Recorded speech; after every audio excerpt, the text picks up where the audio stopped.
We're back with Formula One again, and today we're going to be looking at the frustrations of Max Verstappen in Red Bull. We need to do that is Mustafa Jinodo. Welcome to the show. Okay, we know that time in, time out, since last year, we've been saying that Max could want to leave Red Bull. A lot of that was just, frustration. You're not winning. The car isn't good. But now it's reached a very serious level. This is no longer about Max wants to leave because they're not getting him a competitive car. I'm not saying that he doesn't want to leave, but there are rumblings that if you look at the change in his tone, you look at his morale, especially after this race in Britain, it now looks like it's no longer him just trying to threat or find leverage. It looks like from his body language and everything else, he could be leaving the team. And there are deep reasons, and we don't blame him. It's gone from frustration to trust. At the beginning of the season, he had these types of complaints: poor balance, difficult handling, energy management limitations, stuff like that, lack of rear grip. Now he's going deeper. He's saying this, he said, this car could hurt me. This car is dangerous. 2 weeks in a row on high speed corners, the wing has malfunctioned. And this is 2 weeks in a row. Do we want to end up talking about Verstappen the way we talk about Senna? I'm not over exaggerating. Do we want to talk about it? Because we know that Verstappen likes to drive on the edge, likes to take high speed corners fully. If he takes a high speed corner fully on a track where there's a wall and the rear wing doesn't come out, he's going to die or be wounded seriously. And if he says, oh, my wing may not come out, let me drive safer, then he will no longer be the Max Verstappen that we know, who likes to go on the edge, and he might as well go to GT3. Okay, so this rear wing thing is the main thing that's really making him angry. He said, one time, okay, two times, this is becoming dangerous. That's what he said. This is becoming dangerous. 2 times in a row, this is becoming dangerous. Usually he'll say, we'll go and fix it. They said, is there any way you can fix it? He said, I just want to go home. Then in the week after qualifying, even after coming, what did he come in qualifying? Was it a P7 or something? He said, he told him that, he said, we need a new power unit because the car can't do well. Just let me start from the pit lane. He was willing to start in last position to get a new power unit. He doesn't trust it.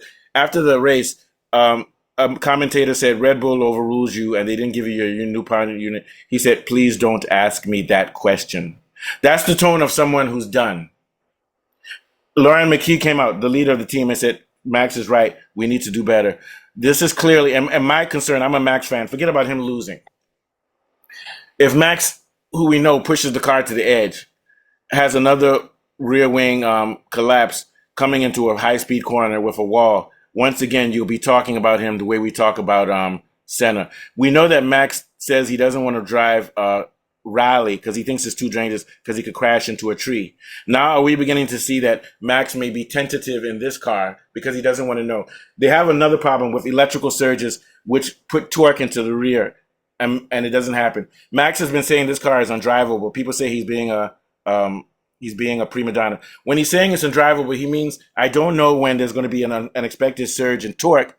And also, I don't know if when I enter the corner, there'll be a surge in torque and my wing won't start and I'll get hurt and get killed. People think Max is like a fearless person. No, he's not fearless. He drives confidently when he knows that the car is consistent and reliable. This car is not consistent and reliable. 2 weeks in a row, it's put him into the wall. Max has a clause where he can leave Red Bull. I think Max loves Red Bull. But the two things will happen. If he feels the Red Bull car could kill him, he's got a daughter. He'll leave F1 or he'll go to Mercedes. Those are the only two things. If he leaves F1, he'll go and do GT3 where the cars are predictable. F1 made a big mistake going to this new regulations with all this electrical stuff. And also Red Bull needs to get on top of whatever the aerodynamic issue that's causing their wing not to open. People, this is not clickbait right here. Max will leave Red Bull and it will be for his safety. What are your thoughts, Afolabi? Yeah, you're absolutely right. And from the tone of his voice, it appears the guy has had it up to here. Really, he's beginning to become personal and emotional about his concerns about the car. I mean, this is a rear wing problem. Any aerodynamic or mechanical issue can suddenly reduce the rear downforce in very fast corners. Now, that's very dangerous. I saw the footage of the crash, how it skidded off the track. I mean, it was very, very bad. Cornering danger is something that should not be just waved at. So basically the rear wing problem can affect high speed corner entry or mid corner stability. When both of them are affecting the car, the driver may face uncertainty. And when this happens, it destroys the commitment and confidence of the driver. And the way he's sounding very defeated, personally and emotionally exhausted. He feels as if he has had it up to here and he doesn't want to have any more of this kind of experiences. Because if you don't trust your car from every sector of the track to the other, it, it's difficult to maneuver the car to your best abilities, really. And this is a car that doesn't have as much pace. It's the skill of the driver that's extracting pace from it. And then the car begins to behave in a topsy-turvy way that is not unpredictable. So basically, I feel if something is not done quickly to rescue that car, from destroying Max Verstappen, he would himself take a decision sooner rather than later. Oh no, yeah. And earlier this season, I forgot where it was. His rear axle snapped. I think it was at the start of a race. So he's been saying this all season, but people aren't listening, and analysts aren't looking at this. He keeps saying that the car is undrivable. What he's trying to say is not that it doesn't handle well. He's saying that it's unpredictable. They added weight to the car so that it could deal with the unpredictable surges in electricity, because we know that the car has probably the best engine in Formula One. It has the best engine, but the car is undrivable because he doesn't know what it will do. And it's based on electrical surges. It's not just aerodynamics. Now this new wing problem is coming, and he's on thin ice. So to me, he has a daughter. Max is not willing to sacrifice his life for F1. What are your thoughts? Yeah, you're absolutely right. And if you look at it now, initially it was the torque problem. That was even more embarrassing because it was just dumping a whole 350 kilowatts of power into the rear tires, and then it affects his unpredictably. Unpredictably. Now you're talking about the rear wing stuff that affects cornering, exit, and all of that. So he has reached a precipice, so to speak, where he needs to be taking decisions for the greater good of his career. And the rumors of going to Mercedes are getting louder, whether you like it or not. I think if he doesn't go to Mercedes, he will just quit F1 outrightly. There's also the chance that he could end up at there's a chance he could end up at what you call it at McLaren, because what's his name is not happy at McLaren. Who is Piastri? But if I were Piastri, I would Piastri is not happy. And Hadjar was beating Verstappen in qualifying and doing better than him. And it just goes to show you that that's not a function of Hadjar driving better. It's a function of how erratic the car is and how that Max Verstappen knows that he can't push that car to its limit because he just doesn't know when there's going to be a surge of power to the rear axle causing it to snap. If that happens on a high-speed corner, he's going to get hurt. So what are your last thoughts? Yeah, I even wanted to ask you what happened to McLaren this weekend? Because when we did our pre-show, we actually gave them a shout, but they look from the get-go of the free practice, they look unprepared. They look, in fact, it was a sham. Yeah, I think they're still in the developmental phase. I don't think their software is good. They've got a powerful engine. They've got a good chassis. I don't think their deployment is where it needs to be. And I also think they may have some problems with their electrical system, not just their ERS, but with the way they're delivering torque. So I don't think that they've integrated everything together. They haven't integrated the chassis with the ICE, with the electrical battery. They haven't integrated everything. I think that's the problem because they have the chassis. They were supposed to come second in this. They were supposed to be second fastest on this track behind Mercedes because they're good at high speed corners. But it doesn't matter if you're good at high speed corners if your software isn't good and you're not deploying power properly. You get what I'm saying? What do you think? Yeah, you're absolutely right about that. And if you look at Piastri is even worse off than Lando Norris.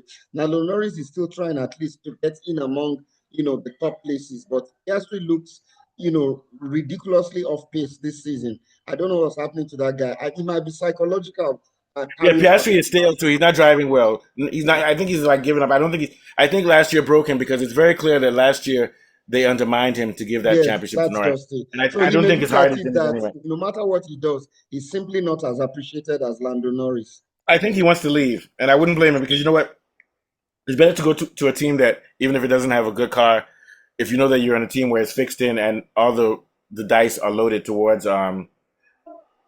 It wasn't they loaded towards your teammate. So yeah, so here what it was. So Verstappen described it earlier after qualifying in Australia. I just hit the brakes and suddenly the rear axle just completely locked out of the blue. I've never experienced something like that in my career. After the impact with the barrier, he also noted that the steering wheel was wrenched out of his hands, but that was a consequence of the crash, not the failure. That's where he had some rear axle issues, which was probably due to unpredictable delivery of torque. This appears to have been three different rear related issues over the season now. Australia, sudden rear axle lockup under braking, widely thought to be related to the brake by wire. That's electrical or hybrid energy regeneration calibration rather than mechanical. It wasn't mechanical. This was electrical. General 2026, ongoing complaints about unpredictable rear grip, balance, and drivability, which many engineers have linked to the challenges of the new hybrid regulations. That's just when they say hybrid, it's either ICE or electrical. That's what hybrid is. Sure. This is an electrical problem. Austria and Silverstone, the rear wing downforce issue that Verstappen called dangerous. So this is a new element now. It's not electrical. It's aerodynamic. The thing isn't working. So I mean, I'm for all you people like me who are Verstappen fans. Yeah, we love Red Bull. I love Red Bull. I love Red Bull. I'm not even angry at them, but I don't love them so much that we need to talk about Verstappen like we're talking about Senna. Yeah, That's where I'll sure. end. That's all I do. So basically, and I think all these things, if they're not fixed anytime soon, he's beginning to lose confidence in his team. Because, I mean, you look at the Yes. quality of feedback he gives his team, you expect them to do better. Now, going into the next Grand Prix, that's Belgium, I hope there'll be significant improvement. But you never know. It affects the driver's I don't see it. confidence These when are the car serious is not problems. You behaving know what well. the improve?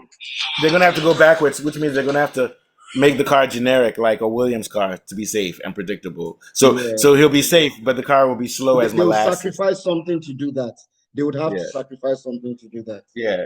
The car will be slower than a Ukrainian who still believes America loves him. And because they said the engine is the benchmark and they have a very narrow operating window, they have very Yeah, little to do, to improve things, basically. yeah, yeah. It's not looking good for them. All right, Afalabi, take us out. We're done Okay, for it's been today. another brilliant Formula One show. We've been discussing Verstappen's frustrations and how he has been complaining about an undrivable and frustratingly dangerous car. And for Mustafa and myself, we'll be back with Formula One again. All right. You see, we're beginning to tap into the English market